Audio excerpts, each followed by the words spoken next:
Sir ఇంతకు మీరు చెప్పినట్టుగా నీతి ఆయోగ్ ద్వారా almost 25 crore people above poverty లైన్కి వచ్చారని చెప్పారు. అండ్ రీసెంట్గా కూడా గవర్నమెంట్ స్టాక్స్ రిపోర్ట్ ప్రకారం కూడా అండ్ వాళ్ళు కూడా అదే చెప్తున్నారు, అంటే ఆల్మోస్ట్ ఇండియాలో మిడిల్ క్లాస్ ఫ్యామిలీస్ ఇంక్రీజ్ అవుతున్నాయి అని. సో దీనివల్ల ఎవరికి ఎక్కువ బెనిఫిట్ ఉండొచ్చు? సో ఇప్పుడు రెండు రకాలుగా చూసుకున్నానంటే అబోవ్ పావర్టీ లైన్కి వచ్చిన వాళ్ళ తాలూకా సంఖ్య కావచ్చు అండ్ మిడిల్ క్లాస్ ఫ్యామిలీస్ ఏవైతే ఉన్నాయో వాటి తాలూకా టోటల్ కౌంట్ చూసుకునేటప్పుడు ఓవరాల్గా అన్ని రకాల రంగాలకి కూడా ఇది మేజర్ బెనిఫిషియరీ కింద ఉండేటువంటి అవకాశం ఉంటుంది. ఎందుకంటే ఆదాయం పెరుగుతున్న కొద్దీ ఖర్చులు కూడా పెరుగుతుంటాయి. ఖర్చులు ఎప్పుడైతే పెరుగుతుంటాయో ఇండస్ట్రీ తాలూకా డెవలప్మెంట్కి, ఎకానమీ తాలూకా డెవలప్మెంట్కి యూజ్ అవుద్ది.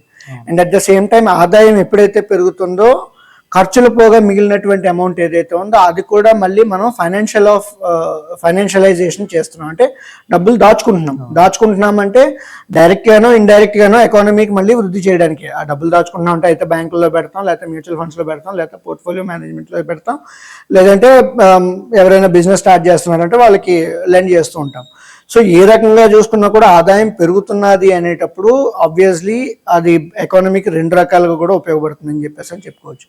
ఇప్పుడు మీరు చెప్పినటువంటి గోల్డ్మెన్ సాక్స్ రిపోర్ట్ చూసుకునేటప్పుడు ఏంటంటే సుమారు 8 లక్షల రూపాయలకు పైగా ఆదాయం వచ్చే వాళ్ళ తాలూకా ఫైలింగ్స్ ఏవైతే ఉంటాయో, ఇన్కమ్ ట్యాక్స్ ఫైలింగ్స్ ఏవైతే ఉంటాయో వాళ్ళు 10 కోట్ల మంది ఉండొచ్చు అని చెప్పేసి అని అంచనా వేస్తున్నారు.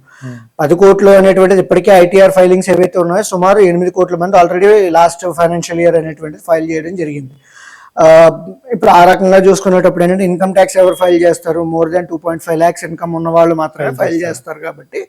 సో ఇప్పుడు ఆ సంఖ్య అంటే గోల్డ్మెన్ సాక్స్ వాళ్ళు ఎస్టిమేట్ చేయడం ఏంటంటే 2.5 లక్షలు కాదు, 8 లక్షలకు పైగా ఉన్న వాళ్ళ తాలూకా అకౌంట్ సుమారు 10 కోట్లు పైగా ఉంటుంది అని చెప్పేసి అని చెప్తున్నారు. దానివల్ల ఏమవుతుంది అంటే కనుక ఇండియా ఎప్పుడైతే మనం ఇప్పటికే $4 trillion ఎకానమీగా ఉంది, దాన్ని $10 trillion మారొచ్చు అని చెప్పేసి మనం ఎప్పుడైతే చెప్తున్నామో, యుఎస్ వాళ్ళు 1980s ఎలా అయితే అప్పటికప్పుడు ఇంకా బడ్డింగ్ స్టేజ్లో వస్తున్నారో ఆ రకమైనటువంటి గ్రోత్ స్కోప్ రాబోయే 20 ఏళ్ళకి 30 ఏళ్ళకి ఇండియాలో ఉంది అని చెప్పేసి మనం చెప్పుకోవచ్చు.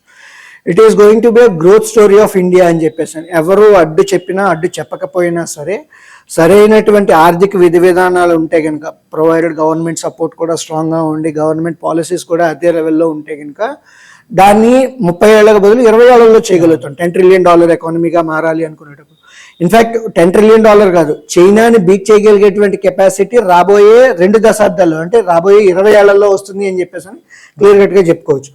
And coming to your question, అంటే ఇది ఎవరెవరికి ఉపయోగపడుతుంది అని చెప్పేసి అనుకునేటప్పుడు రైజింగ్ మిడిల్ క్లాస్ ఎప్పుడైనా సరే వాళ్ళకి ఏంటి అంటే వాళ్ళ లైఫ్ స్టైల్ని పెంచుకోవాలి అని చెప్పేసి అని ఆతృతతో ఉంటూ ఉంటారు.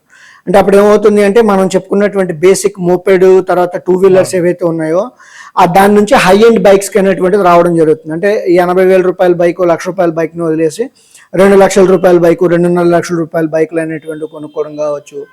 తర్వాత జ్యువెలరీ ఏదైతే ఉంటుందో, ఓకే నాకు బంగారం అనేటువంటిది ఇంతవరకు నేను ఏదో దూరం నుంచి చూసుకున్నాను, నేను కొనుక్కొని వేసుకోవాలి అనేటువంటిది అదొకటి కావచ్చు. తర్వాత వండుకోవడం తక్కువైపోద్ది, ఇంట్లో వండుకోవడం తక్కువైపోద్ది, బయట నుంచి తెప్పించుకోవడం ఎక్కువైపోద్ది. ఈ స్విగ్గీ జొమాటోలు ఏవైతే ఉన్నాయో వాటి తాలూకా ఇంపాక్ట్ అనేటువంటిది రావడం.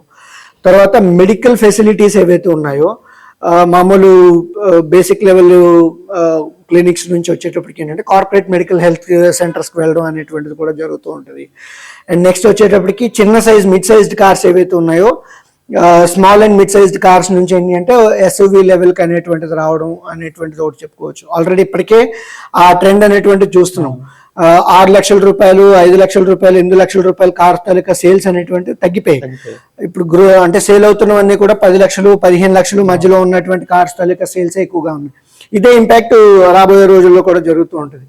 అండ్ ఇంకా మనం చెప్పుకున్నటువంటి మధ్యతరగతి దారిద్ర్య రేఖకు దిగువ నుంచి మధ్యతరగతికి వస్తున్న వాళ్ళు ఎవరైతే ఉన్నారో వాళ్ళ వల్ల ఈ ప్యాసింజర్ వెహికల్స్ ఎస్పెషల్లీ 2 wheelers తాలూకా సేల్స్ అనేటువంటివి పెరగడం కావచ్చు. తర్వాత ప్యాకేజ్డ్ అండ్ రెడీమేడ్ ఫుడ్స్ ఏవైతే ఉన్నాయో రిటైల్ లెవెల్లోకి వచ్చేటప్పటికి అవి కావచ్చు. తర్వాత రిటైల్ స్టోర్స్ ఏవైతే ఉన్నాయో సే ఫర్ ఎగ్జాంపుల్ మన రత్నదీప్ కావచ్చు, తర్వాత విశాల్ కావచ్చు, విజేత కావచ్చు, ఇలాంటి స్టోర్స్ నుంచి కొనుక్కునే వాళ్ళ తాలూకా కౌంట్ రాబోయే రోజుల్లో ఇంకా పెరుగుతూ ఉంటుంది.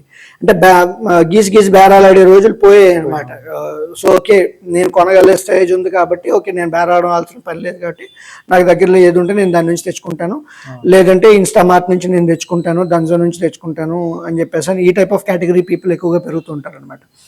అండ్ ముఖ్యంగా వచ్చేటప్పటికి టైర్ 2, టైర్ 3 హోటల్స్ ఏవైతే ఉన్నాయో వాటికి డిమాండ్ అనేటువంటిది పెరుగుతుంటుంది.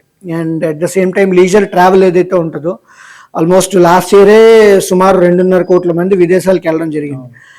విదేశాలతో పాటు ఏంటంటే లోకల్గా ట్రావెల్ చేద్దాము అనేటువంటిది ఆ ఉద్దేశం మీద ఉండేటువంటి వాళ్ళు కూడా వాళ్ళ కౌంట్ కూడా సిగ్నిఫికెంట్గా పెరుగుతుంటుంది. సో ఓవరాల్గా మనం సెక్టార్ వైజ్ ఇండస్ట్రీ వైజ్ చెప్పుకోవాల్సి వచ్చినప్పుడు రిటైల్ కావచ్చు, సర్వీసెస్ కావచ్చు, ఇండస్ట్రీస్ కావచ్చు, ఇవన్నీ కూడా సిగ్నిఫికెంట్గా గ్రో అవుతాయని చెప్పేసి మనం చెప్పుకోవచ్చు. Okay sir.